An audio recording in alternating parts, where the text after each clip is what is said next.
Hello everyone, Accessibility Gamer here, looking forward to showing you some of the accessibility features in the new Final Fantasy game.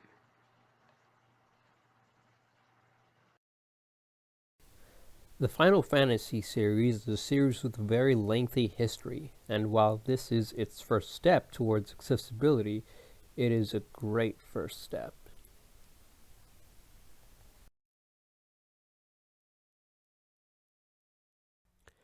When you first load up the game, you will see the accessibility settings page with three options. They are visual alerts, visual alert size, and visual alert opacity. However, these are not the only helpful features this game has.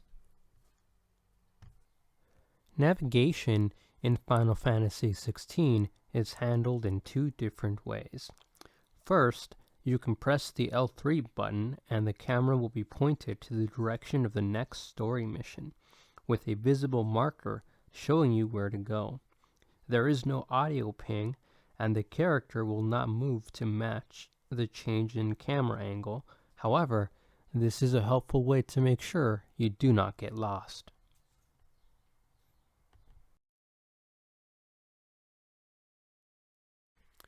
The second way Final Fantasy XVI makes navigation easier is by showing you a series of yellow arrows pointing up in order to guide you to the next section of the map.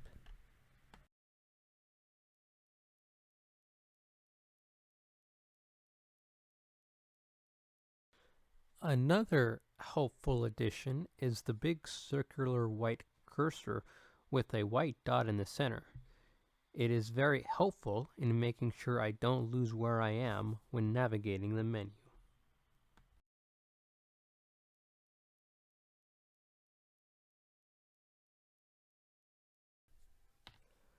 Next up, we are in the subtitles section where I have the option to turn on the subtitles as well as change the subtitle size from small to medium to large and add a black background for the subtitles to make them more readable, as well as turn on the speaker name setting so I know who is speaking.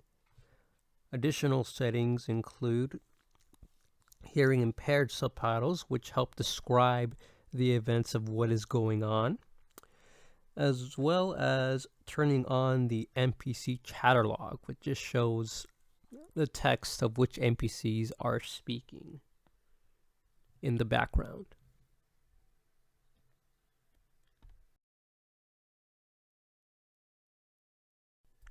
In this cutscene, you can see how all of the subtitle options are presented when they are enabled. The captions are significantly more readable, and there is even a description of the cough, which for someone who is deaf really helps because while someone who is able to hear can catch that cough and understand the implied tone of it, someone who's deaf will not be able to. And the demo has several of those examples where movement and events are described. In my opinion, however, I could use the subtitles a bit bigger. I have them set to max, and while I can read them, it would be easier for me if I could make them even larger.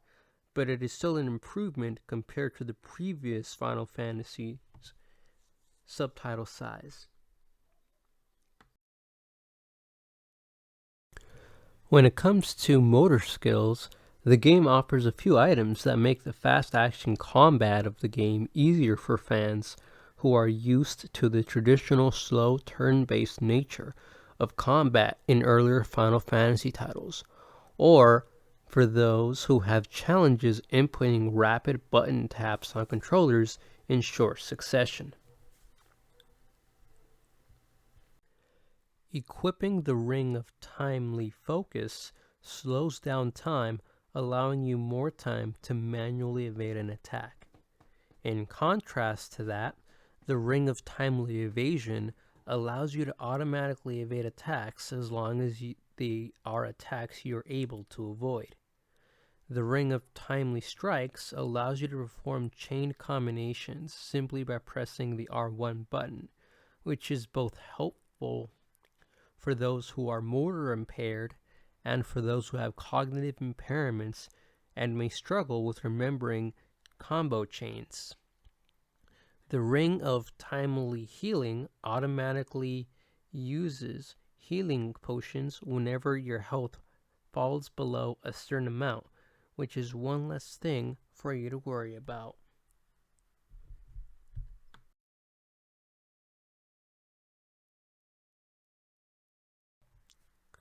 An area for improvement could be the cinematic strikes and cinematic evasions.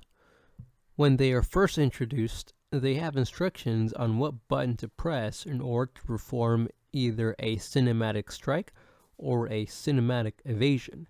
However, after the tutorial event showing these new moves, subsequent events for these actions no longer have those same directions. The game could benefit from including those directions in all of those scenes, as there are some people who aren't able to see certain colors, so they may be unable to perform the functions required by the game during those specific events, just due to the fact that they wouldn't be able to tell what color this screen is through no fault of their own. A screen reader would also greatly benefit users who are significantly lower vision than myself, allowing them to also play this game.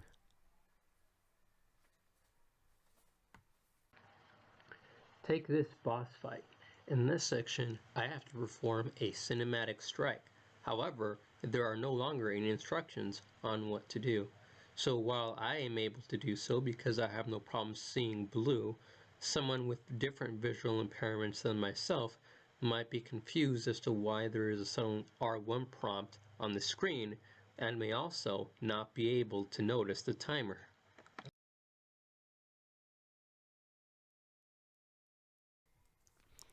Overall, this introduction of accessibility to the series is a great first step in allowing a wider audience to enjoy Final Fantasy that previously may have been unable to.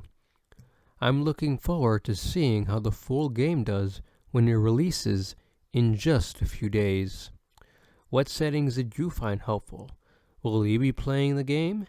Let me know in the comments and subscribe to watch me continue to explore how accessibility has been implemented once the full game comes out in just a few days.